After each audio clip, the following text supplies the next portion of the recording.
Welcome to the Hermetic Study. And I'm Nathan. Studies are sealed kind of in an envelope of their own making. Who are you? Glenn Krupka. And I'm David. Thanks for coming, everybody, tonight. And things went so well with Glenn last week that we decided he should be a permanent part of the podcast. All right. So we should go on to Ghost Stories Part 2. Yeah. So, as far as an atheists go, what do they think, or agnostics, or, right there at that in between, what do they think of ghosts?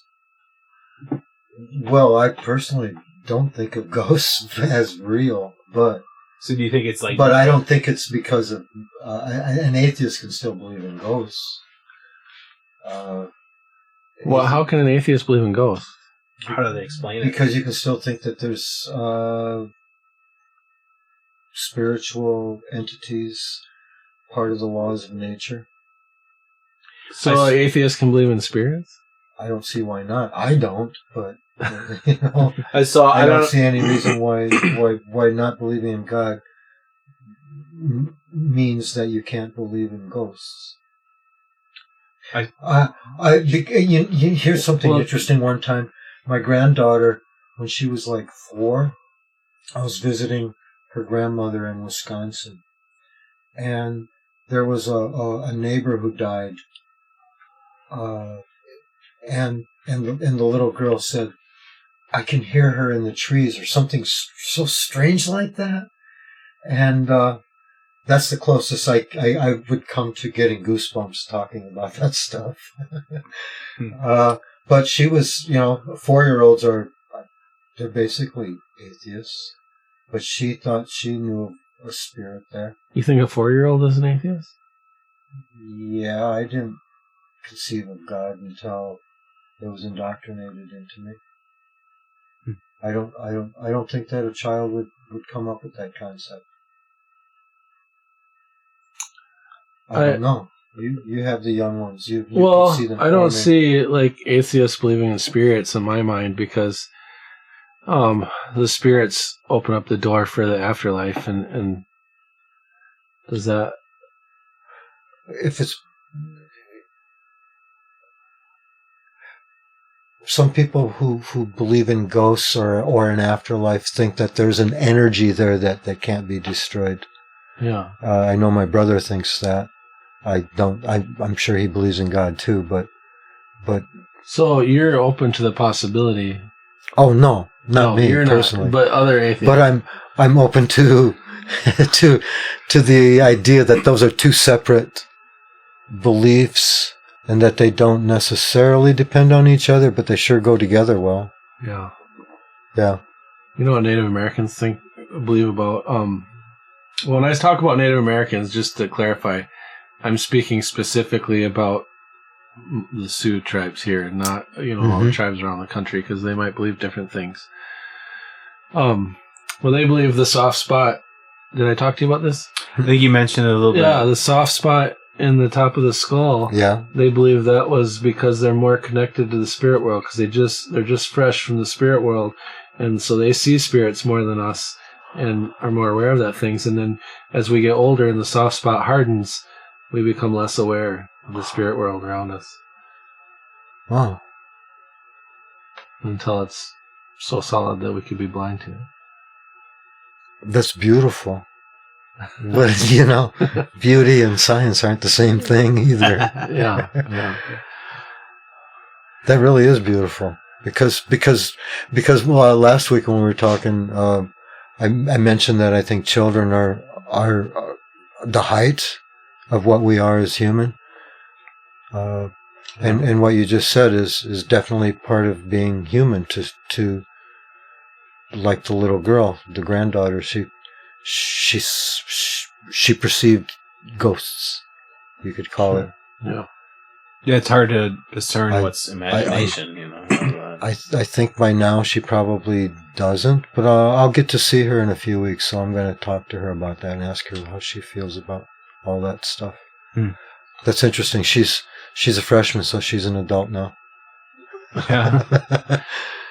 Well, I had 2 ghost stories Softball. left to tell, and they Oh. weren't Native American ghost stories. Yeah. They were both my experiences with 2 different haunted houses. I was going to comment on something you said about, believing in it in a way that is still follows the rules of science.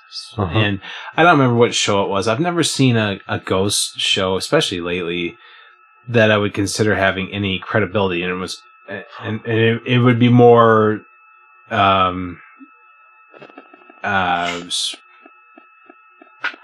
gotcha. I don't know what you call it. More emotionally driven, just to get people to view. But whatever show it was that I saw mentioned materials and energies, Mm-hmm. and it was that certain, like, and I think it was specific to brick, but brick has qualities similar to VHS tape, and you record an image on VHS tape. And they're making this connection to brick. If you have a strong enough energy, that maybe you could possibly record that into the brick. And they were at a location of a brick building, and that had a history of paranormal activity. And they were throwing that in the mix as an explanation, like, well, maybe you're seeing essentially the playback of an event, of a violent event. Or something, that took place there.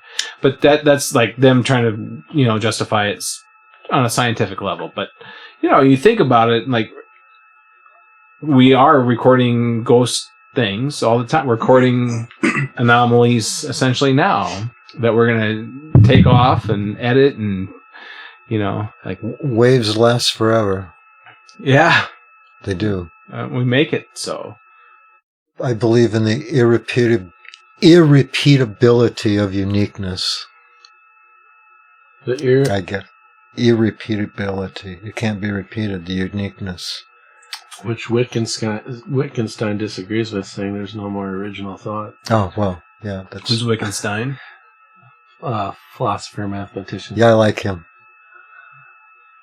Yeah. Is he contemporary? Or is he 19th century, I think. 20th century, I thought. Early 20th century? Yeah, I think so. What brought him to that thought? Did he get criticized in the local papers? It came up when I read about it. He was a professor at the college, and one of his students was writing a paper and presented that argument. And he said, he basically said he should earn his doctorate just based on that theory alone, or that statement. That there's no original thought. Yeah, I don't follow that either. And I'm not saying I prescribed either one. Maybe for him. Yeah. I mean, it's tough. That's tough to say. I I don't believe necessarily in absolutes. I guess I have a hard time with that line of thinking. You're a Jedi, not a Sith. Yeah.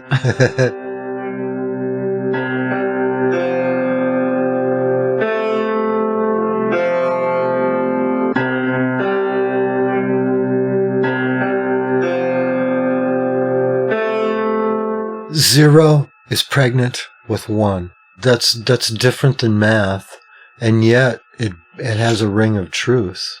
The chicken or the egg, kind of almost like something's born of nothing. Uh-huh.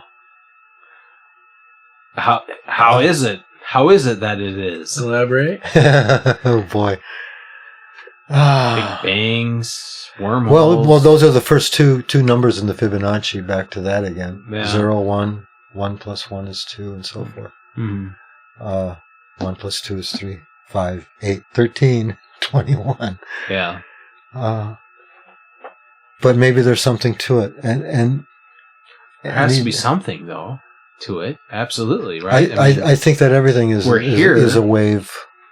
This has nothing to do with anything, but where I work, there's a guy that's probably schizophrenic or schizoaffective or something.